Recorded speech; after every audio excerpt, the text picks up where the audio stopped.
So what exactly change related testing is? As the name suggests, it's a change related testing.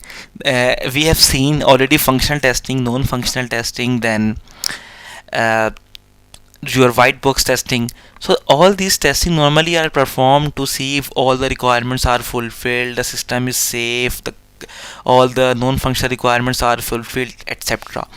But change related testing, it is only performed when there is a change in your system, there is a change in your module, your software.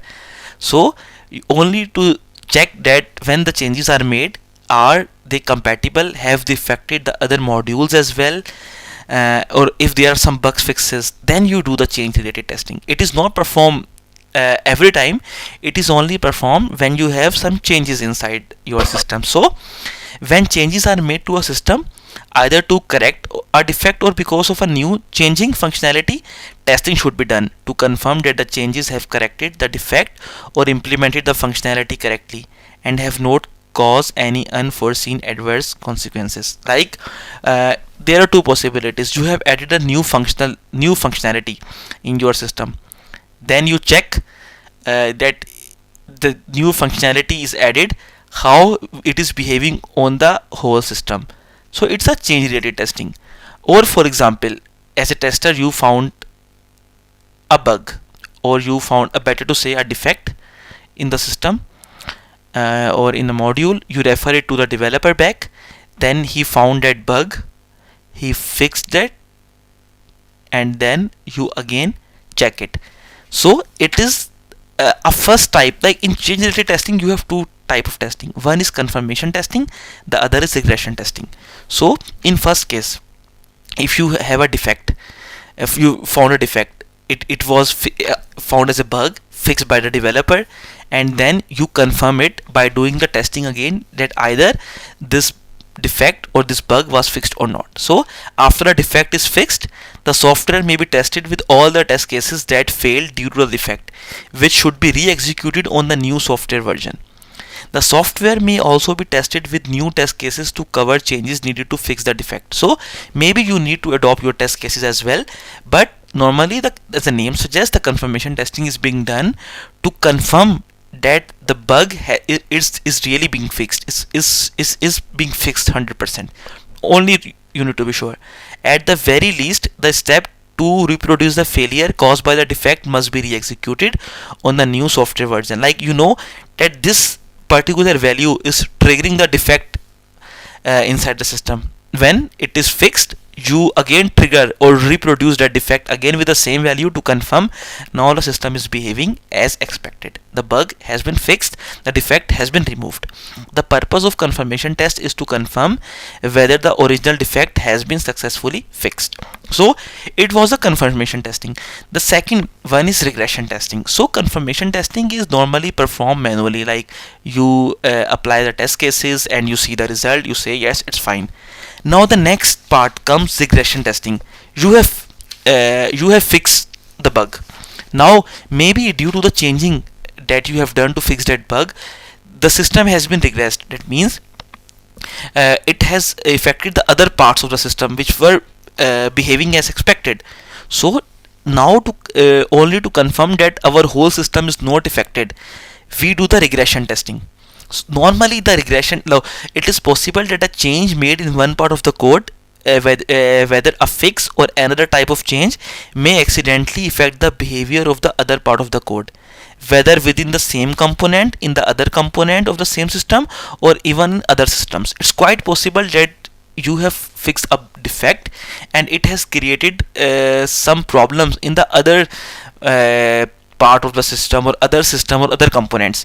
Changes may include changes to the environment, such as new version of an operating system or database management system.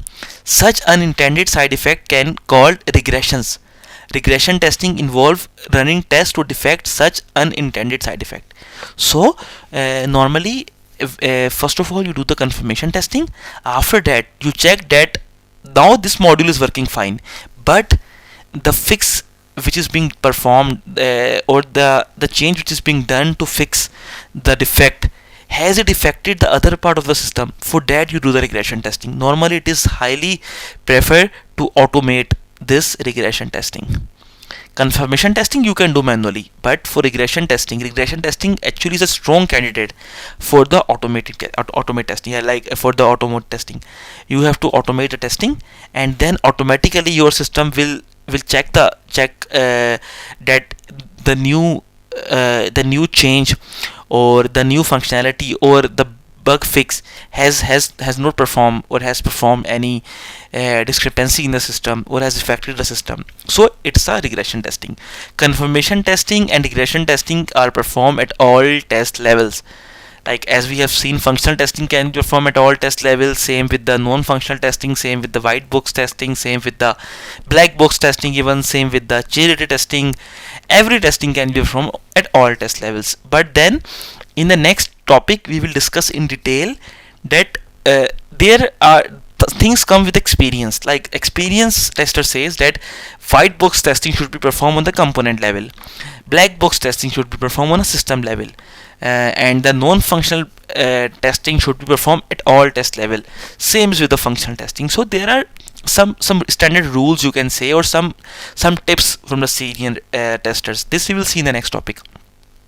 Especially in iterative and incremental development lifecycle, agile, for example, new feature changes to existing feature and code refactoring result in frequent changing to the code, which also require change related testing. So due to the evolving nature of the system, as we know, in agile development, in incremental or iterative development model, normally we have an evolving software or evolving features, so maybe they can affect the other parts of the system. So it is very important in the agile environment. Due to the evolving nature of the system, confirmation and regression testing are very important.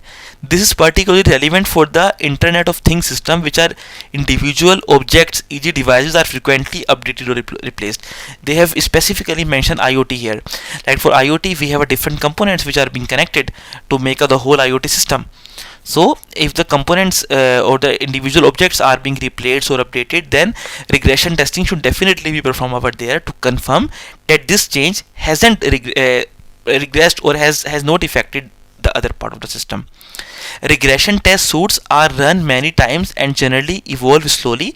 So regression testing is a strong candidate for automation. This I have already told you that it's a strong candidate for automation, because these regression tests evolve slowly by slowly in different test suites. Automation of these tests should start as early as possible. So you should plan it from the start of the project. So that was everything from change related testing. Now we will discuss how the different test types are applied at different test levels. This we will discuss in the next topic.